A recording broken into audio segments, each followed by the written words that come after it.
அடியன் அபிப்பிராயப்படி பித்திருக்கள்லாம் சாபம் போடவே மாட்டான். அவள்லாம் ரொம்ப நல்ல பித்திருக்கள். அதுவும் இந்த பட்சத்தில் உட்காந்து நான் சொல்லக்கூடாது. பட்சமே மகாலய பட்சம். மகாலய பட்சத்திலே நம்ம தர்ப்பணம் கொடுக்கச்சே அவளுக்கு பேர் சொல்றதே காருணிக பித்திருன்னு சொல்றோம். கருணையே உருவான பித்திருக்கள்னால் அந்தந்த குழந்தைய அப்பா அம்மா கூட அடிப்பா. வேலை படு, ஒரே சேட்டை பண்றது, தொந்தரவு பண்றதுன்னா முதுகுல ஒன்று வெயின்வா. தாத்தா பாட்டி என்னைக்கான முதுகுல வச்சு பார்த்துருக்கீங்களோ? அவளுக்கு அது பிடிக்கவே பிடிக்காது. அவளுக்கு ஆசை அடிக்கவே கூடாது. பேத்தினா அடிக்கக்கூடாது, பேரனா அடிக்கக்கூடாது. இன்னும் கொள்ளு தாத்தாவா இருந்தா என்ன ஆகும்? எள்ளு தாத்தாவா இருந்தா என்ன ஆகும்? எள்ள வாங்கிக்கிற ஆகாசத்தில் இருக்கிற பித்திருக்களா இருந்தா என்ன ஆகும்?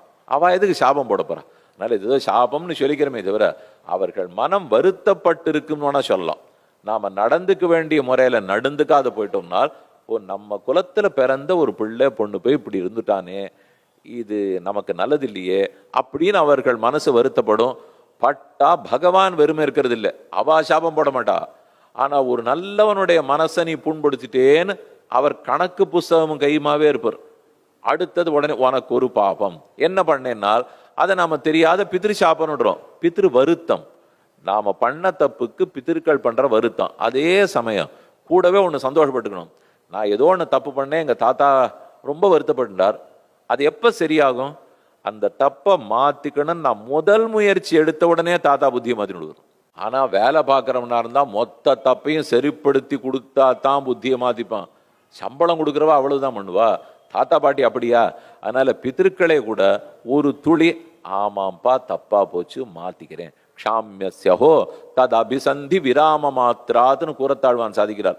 எத்தனைக்கு எத்தனை தப்பு பண்ணியிருந்தாலும் இனிமேல் அதை மாட்டேன்னு ஒரு அடி எடுத்து வை. அதே பித்திருக்கள் அத்தனை சாபத்தையும் வரமா மாத்திடுவா. சாபத்தை அவர் கொடுக்கவே போறதில்லை. அது அவர்களுக்கு இருக்கிற வருத்தம். அந்த வருத்தத்தை போக்கணும்னா எப்படி போக்குறது? இனிமே நல்லவனா இருந்தான் போக்க முடியும். நேற்று வரைக்கும் என்ன நடந்ததுங்கிறது என் கையில் இல்லை.